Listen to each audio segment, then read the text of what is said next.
Girls, आज हम discuss करेंगे quantum numbers in quantum mechanics. ठीक है, इससे पहले मैंने आपके साथ क्वांटम मैकेनिक्स डिस्कस की, जिसमें आपने देखा श्रोडिंगर वेव इक्वेशन को। तो in quantum mechanics when Schrodinger wave equation was solved for hydrogen atom, it was observed that electron in an atom can be characterised by set of 3 quantum numbers, मतलब 3 numbers which are called as quantum numbers. मतलब कि जब Schrodinger wave equation को solve किया गया for hydrogen atom, तो यह observe किया गया कि किसी इलेक्ट्रॉन को करेक्टराइज किया जा सकता है 3 नंबर से, और वो 3 नंबर्स होते हैं quantum numbers. These are designated as NLM, मतलब 3 नंबर्स हैं NLM। और in addition to these 3 numbers या these 3 quantum numbers, another quantum number is needed to specify the spin of the electron and that is designated as S। मतलब Schrodinger wave equation को जब solve किया गया तो 3 quantum numbers आए, उसी के साथ एक और क्वांटम नंबर की ज़रूरत होती है to specify the spin of electron and that is called spin quantum number, जिसको हम डेजिग्नेट करते हैं S से। तो हमने ये 1 बाय 1 डिस्कस करने हैं quantum numbers. First we will discuss principal quantum number. First quantum number is principal quantum number. It is designated या it is represented by small n। तो कहीं भी जहाँ भी आपको स्मॉल n दिखता है students, that is representing principal quantum number. This quantum number determines the main energy level और shell to which electron belongs, कि इलेक्ट्रॉन किस मेन एनर्जी शेल या लेवल में है, या जिसको आप ऑर्बिट भी बोलते हैं students, that is called principal quantum number. It is represented as small n और इसकी वैल्यूज़ होती हैं 1 2 3 4। ठीक है, 1 2 3 4 सो ऑन। अब अगर n 1 है तो वो फर्स्ट शेल होता है या फर्स्ट लेवल होता है या फर्स्ट ऑर्बिट बोल सकते हैं आप, और अगर n 2 है तो उसको आप सेकंड शेल या सेकंड लेवल या सेकंड ऑर्बिट, या थर्ड n इक्वल टू 3 होगा तो थर्ड शेल हो जाएगा, n इक्वल टू 4 होगा तो फोर्थ शेल हो जाएगा। या अगर n की वैल्यू 1 है तो स्टूडेंट्स उसको k शेल भी बोला जा सकता है, मतलब फर्स्ट शेल बोल लो चाहे k शेल बोल लो, सेकंड शेल बोल लो चाहे l शेल बोल लो, थर्ड शेल बोल लो चाहे m शेल बोलो, फोर्थ शेल बोलो चाहे n शेल बोलो, राइट। तो मतलब अगर n की वैल्यू 1 है तो आप उसको बोलेंगे कि वो इलेक्ट्रॉन k शेल में है। अगर n की वैल्यू 4 है तो you will say electron is in n shell, that is fourth shell, fourth level. अगर आपको n की वैल्यू पता है, you can calculate the energy, जो आपको पता है किस फॉर्मूले से निकलती है। यहाँ पे सब कॉन्स्टेंट्स आपको पता है। 2 पाई कांस्टेंट है, m mass of the electron है, E charge on the electron है, H प्लैंक्स कांस्टेंट है। अगर आपको n की वैल्यू पता है कि इलेक्ट्रॉन कौन से ऑर्बिट में है, इलेक्ट्रॉन कौन से शेल में है, इलेक्ट्रॉन का प्रिंसिपल क्वांटम नंबर क्या है, तो you can calculate the energy of electron. ठीक है, और वो कितनी आती है -1311.8 अपॉन n स्क्वेयर, मतलब आपने उस शेल की जो वैल्यू है उसका स्क्वेयर करना है किलो जूल पर मोल। जैसे for example energy of electron अगर आपको बोला जाता है k शेल में निकालो, तो कुछ नहीं देखना आपने, k shell means small n, that is principal quantum number equal to 1। ठीक है, तो आप बस यहाँ पे 1 का स्क्वेयर करोगे तो वही आ गया -1311.8 किलो जूल पर मोल। अगर आपको बोला जाता है calculate energy of electron in m shell means principal quantum number 3, तो यहाँ होगा 3 का स्क्वेयर, तो ये आ जाएगी -145.7 किलो जूल पर मोल। मतलब बोलने का है कि अगर आपको प्रिंसिपल क्वांटम नंबर की वैल्यू पता है, आपको ये पता है कि इलेक्ट्रॉन कौन से शेल में है, कौन से ऑर्बिट में है, कौन से लेवल में है, तो आप एनर्जी निकाल सकते हो easily, that is -1311.8 upon n square kilo joule per mole. अब आपने याद रखना है, as the value of n increases energy of electron in that shell increases. जैसे जैसे n की वैल्यू बढ़ती जाएगी, एनर्जी जो है इलेक्ट्रॉन की क्या करती जाएगी, इंक्रीज। वो आप देख सकते हो क्योंकि माइनस में आ रही है, राइट। तो जितनी ज़्यादा माइनस में जितनी कम वैल्यू होगी वो उतनी ही ज़्यादा हो जाएगी। तो as the value of n increases energy of electron in that shell increases. Principal quantum number also helps to determine the average distance of the electron from the nucleus. As the value of n increases, distance of the electron from the nucleus increases. तो अब आपको ये पता होना चाहिए कि principal quantum number आपको एक तो बताता है इलेक्ट्रॉन कौन से शेल में है, कौन से लेवल में है, इलेक्ट्रॉन की एनर्जी क्या है, इलेक्ट्रॉन का डिस्टेंस क्या है न्यूक्लियस से, क्योंकि जैसे जैसे n की वैल्यू बढ़ती जाएगी इलेक्ट्रॉन का डिस्टेंस फ्रॉम द न्यूक्लियस भी क्या करता जाएगा, इंक्रीज। और एक फॉर्मूला आपने याद रखना है, maximum number of electron in a shell और लेवल। अगर आपको n की वैल्यू पता है, आपको प्रिंसिपल क्वांटम नंबर की वैल्यू पता है, तो आप इजीली बता सकते हो कि उस शेल में मैक्सिमम कितने इलेक्ट्रॉन आ सकते हैं। तो that is always 2n²। Always remember this formula, that is maximum number of electron in a shell और लेवल इज़ ऑलवेज 2n²। तो this was all about principal quantum number. Next quantum number is azimuthal quantum number. ठीक है students, this azimuthal quantum number is also called angular quantum number. It is represented by small L. तो small L is representing azimuthal quantum number. Now this quantum number describes about subshell or sublevel to which electron belong. किस shell या level में है वो principal quantum number है, वो shell और level further divide होगा सब शेल और सब लेवल में। तो किस सब शेल या सब लेवल से इलेक्ट्रॉन बिलोंग कर रहा है वो होगा आपका L, that is azimuthal quantum number. Always remember, azimuthal quantum number की जो वैल्यू है वो प्रिंसिपल क्वांटम नंबर पे डिपेंड करती है। स्टार्ट होती है हमेशा ज़ीरो से, always starting from zero. L is always zero से स्टार्ट होगी और कहाँ तक जाएगी, n-1 तक। मतलब अगर n आपकी 3 है तो एल की वैल्यू ज़ीरो से शुरू होगी और कहाँ तक जाएगी, 0, 1, 2 तक। मतलब 0 से n-1 तक, always starting from zero going to n-1. This quantum number also describes about angular momentum of the electron.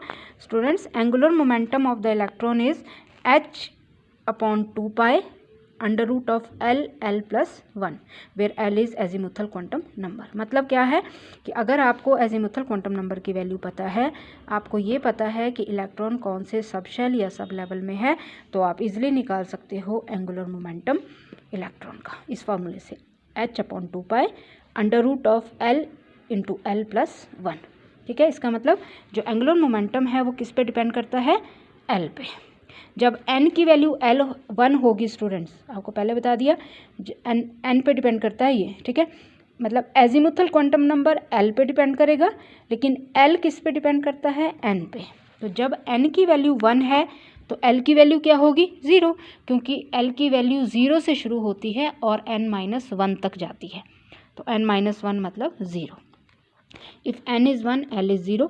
इसका मतलब क्या हो गया, n1 का मतलब क्या हो गया, k shell, n1 k shell. इसका मतलब k शेल हैज़ ओनली 1 सब शेल, जिसको आप क्या बोलोगे, s सब शेल। ठीक हो गया, s सब शेल। अब आपने याद रखना है, अगर l की वैल्यू 0 है तो उसको s सब शेल बोलते हैं, 1 है तो p सब शेल बोलते हैं, 2 है तो d सब शेल, 3 है तो f सब शेल, 4 है तो g sub shell, and so on alphabetically. आगे उसके बाद अल्फ़ाबेटिकली जाता है g h i j, right. तो always remember l is 0 s sub shell, क्योंकि सब शेल के बारे में बताता है l आपको। अगर l 3 है तो वो f सब शेल है, अगर l 4 है तो वो g सब शेल है। ठीक है, अब स्टूडेंट्स, अब अगर आपको बोला जाता है n इज़ 2, इसका मतलब कौन सा शेल है ये, l शेल। ठीक है, n अगर 2 है तो l की वैल्यू क्या होगी, 0 और 1। इसका मतलब l शेल में 2 सब शेल हैं, कौन कौन से, s sub shell and p sub shell. 0 s के लिए है, p 1 के लिए है, बस यही चीज़ है इसमें। अगर n शेल है, n shell means n equal to 4। अगर आपको बोला जाता है n की वैल्यू 4 है, इसका मतलब n शेल है, तो l की वैल्यू क्या होगी, 0, 1, 2, 3। 0 से शुरू होती है, n-1 तक जाती है, 0, 1, 2, 3। इसका मतलब n शेल में, ये 0 को आपने एक वैल्यू मानना है यहाँ पे। ठीक है, n शेल में 4 सब शेल्स हैं, 1, 2, 3, 4। इसको क्या बोलूँगी मैं, S सब शेल, इसको बोलूँगी मैं P सब शेल, इसको बोलूँगी मैं D सब शेल, इसको बोलूँगी मैं F सब शेल। ठीक है, तो N शेल में 4 सब शेल्स हैं, S, F, D, SPDF sub shell. और इनका पर्टिकुलरली नाम क्या दे देते हैं, प्रिंसिपल क्वांटम नंबर की वैल्यू सेम रहेगी, तो इसको मैं बोलूँगी 4s क्योंकि n इज़ 4, इसको बोलूँगी 4p, इसको बोलूँगी 4d, इसको बोलेंगे 4f। इसका मतलब n शेल में 4 सब शेल्स हैं, 4s, 4p, 4d and 4f। ठीक है, जैसे यहाँ था L शेल में 2 सब शेल्स हैं, कौन कौन से, L में n की वैल्यू 2 है तो ये हो जाएगा 2s, ये हो जाएगा 2p। इसी तरह से अगर आपको बोला जाए M shell, M means n equal to 3, तो M शेल में कितने सब शेल्स बनेंगे, 0, 1, 2 तक जाएगा, तो मतलब क्या बनेंगे 3s, 3p, 3d। तो 3f कभी भी नहीं होता, ये ध्यान रखना है आपने। ठीक है, 4f होता है बट 3f नहीं होता, इसी रीज़न से, क्योंकि 3 होगा तब जब n की वैल्यू होगी 3, जब n की वैल्यू 3 होगी तो l की वैल्यू हो सकती है सिर्फ 0, 1, 2। तो हो गया 3s, 3p, 3d। 3s हो गया 0 के लिए, 3p हो गया 1 के लिए और 3d हो गया 2 के लिए, तो 3d, राइट। तो ये हो गया आपका। नेक्स्ट है, ये जो वैल्यूज़ हैं ये शेप के ऊपर आती हैं, इनकी स्पेक्ट्रल लाइंस कैसी बनती हैं। अगर L की वैल्यू 0 है तो उसको S सब शेल बोलते हो, क्योंकि जो लाइन बनती है वो शार्प बनती है। 1 है तो P बोलते हैं प्रिंसिपल, 2 है तो D बोलते हैं डिफ्यूज स्पेक्ट्रल लाइन आती है, 3 है तो F बोलते हैं फंडामेंटल। तो इस वजह से इनका SPDF नाम दिया गया है, शार्प, प्रिंसिपल, डिफ्यूज, फंडामेंटल। तीसरी चीज़, except for hydrogen atom the subshells within a given shell differ slightly in energy, energy of the subshell increases with increasing value of L। जैसे जैसे L की वैल्यू बढ़ती है एनर्जी भी बढ़ती है। 4s में L की वैल्यू 0 है, 4p में L की वैल्यू 1 है, यहाँ 2 है, यहाँ 3 है, 4 is remaining same but L value is increasing, 1, 2, 3, 4। तो जैसे जैसे L की वैल्यू बढ़ती है वैसे वैसे एनर्जी भी इंक्रीज़ करती है। तो 4s की एनर्जी कम होती है, 4f की सबसे ज़्यादा। लेकिन किस में, multi electron atom, except hydrogen. Hydrogen में क्योंकि सिर्फ एक इलेक्ट्रॉन होता है तो वहाँ 4s और 4p, 4d, 4f सारे काय के होते हैं, सेम एनर्जी के। ये चीज़ आपने याद रखनी है। For hydrogen atom 4s is equal to 4p equal to 4d equal to 4f। अब एक चीज़ आपने याद रखनी है, formulas, number of sub shells in a shell is n। किसी शेल में कितने सब शेल हैं वो हमेशा प्रिंसिपल क्वांटम नंबर के बराबर होगा, राइट। और maximum number of electron in a sub shell is 2 × 2l + 1। ठीक है, l is azimuthal quantum number. ठीक है, वो आपको पता होना चाहिए। s होगा तो 0 आएगी l की वैल्यू, p होगा तो 1 आएगी, d होगा तो 2 आएगी, f होगा तो 3 आएगी। तो maximum number of electron in a sub shell is 2 × 2l + 1, number of sub shells in a shell is n। ठीक है, ये फॉर्मूलाज आपने याद रखने हैं। Next is magnetic quantum number. 3 quantum numbers आए थे श्रोडिंगर वेव इक्वेशन से। मैग्नेटिक क्वांटम नंबर क्योंकि L पे डिपेंड करता है, एजीमुथल क्वांटम नंबर पे डिपेंड करता है, इसलिए इसको आप ML से रिप्रेजेंट करते हो। This quantum number describes behaviour of electron in presence of magnetic field. आपको पता है electron is a charge body and moves around the nucleus. ठीक है, इलेक्ट्रॉन एक चार्ज बॉडी है जो न्यूक्लियस के अराउंड घूमती है। The movement of electron is similar to flow of electric current through a loop which will generate magnetic field. जब भी कोई चार्ज बॉडी घूमती है तो that always generates a magnetic field. क्योंकि इलेक्ट्रॉन एक चार्ज बॉडी है, वो न्यूक्लियस के अराउंड घूम रही है, तो वो भी एक मैग्नेटिक फील्ड जनरेट करेगी। तो क्या हो रहा है, एक हो रहा है जो मैग्नेटिक फील्ड इलेक्ट्रॉन जनरेट कर रहे हैं, और एक आप एक्सटर्नल मैग्नेटिक फील्ड लगाओगे। When external magnetic field is applied to the magnetic field due to flow of electron, तो दोनों आपस में इंटरैक्ट करेंगे in a given shell and will take several orientations with respect to magnetic field.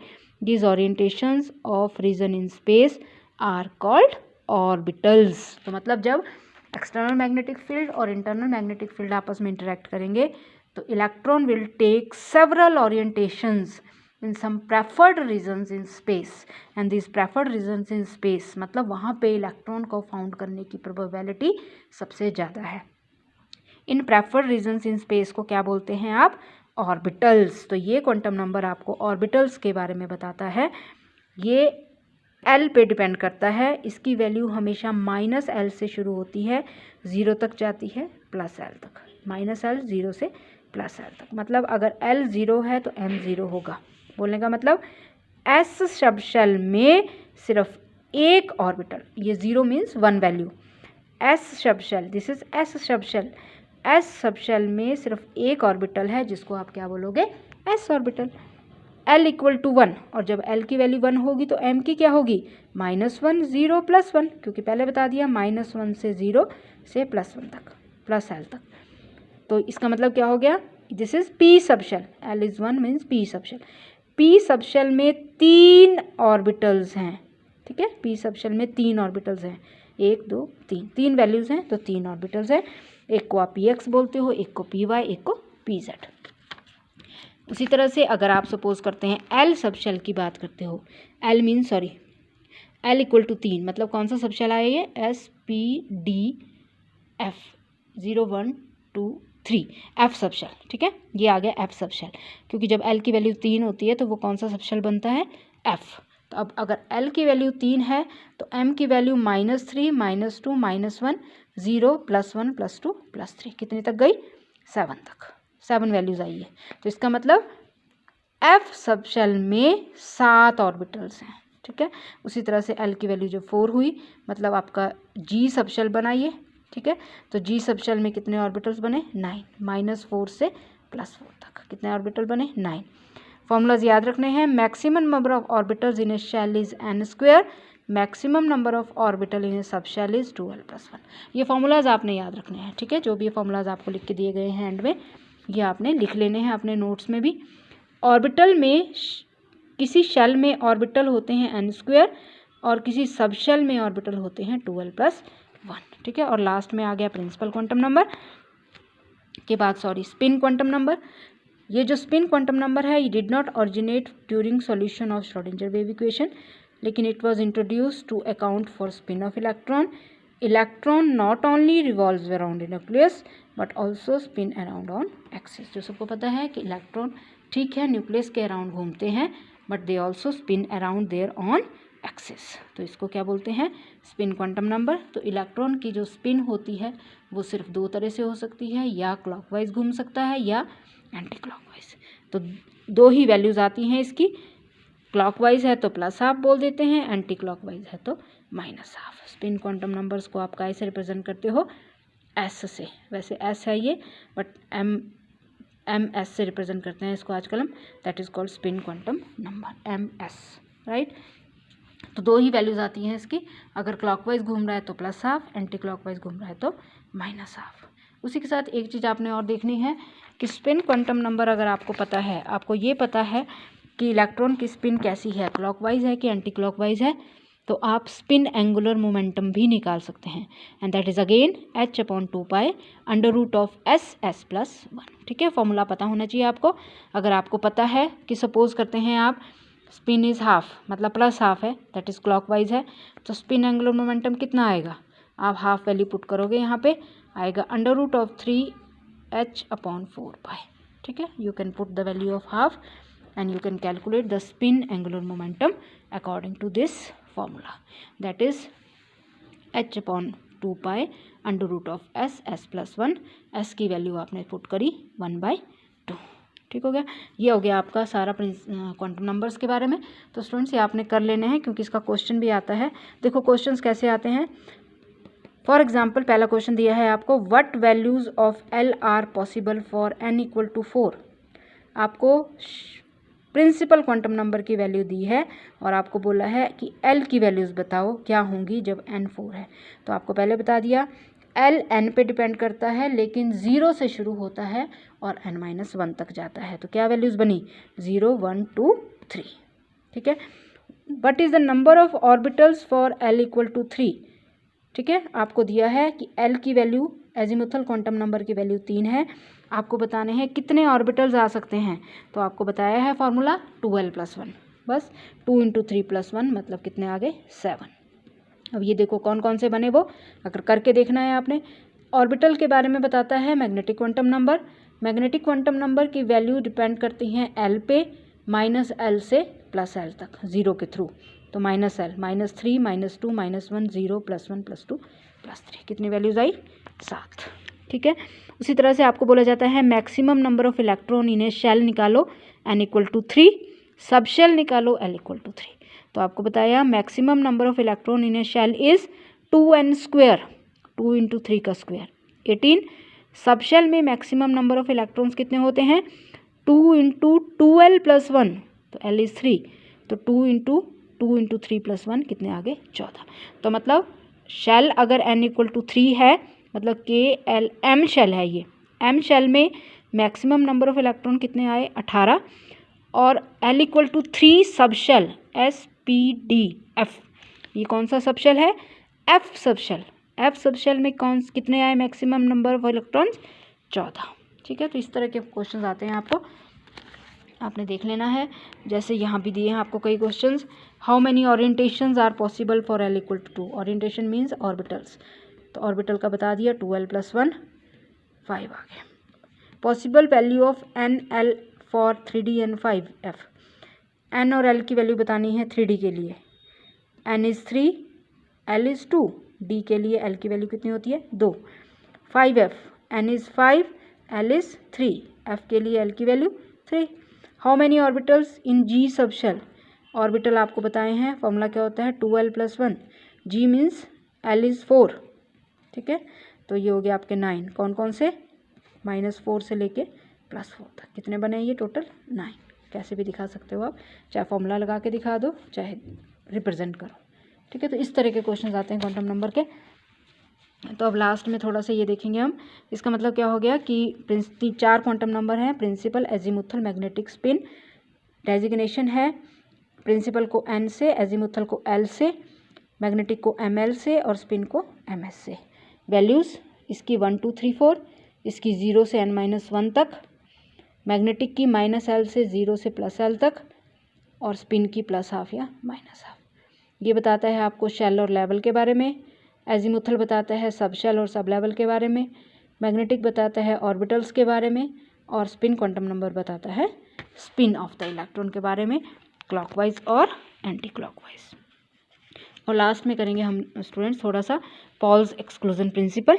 ठीक है, जो ये बोलता है कि सपोज करते हैं हम इसको इस तरह से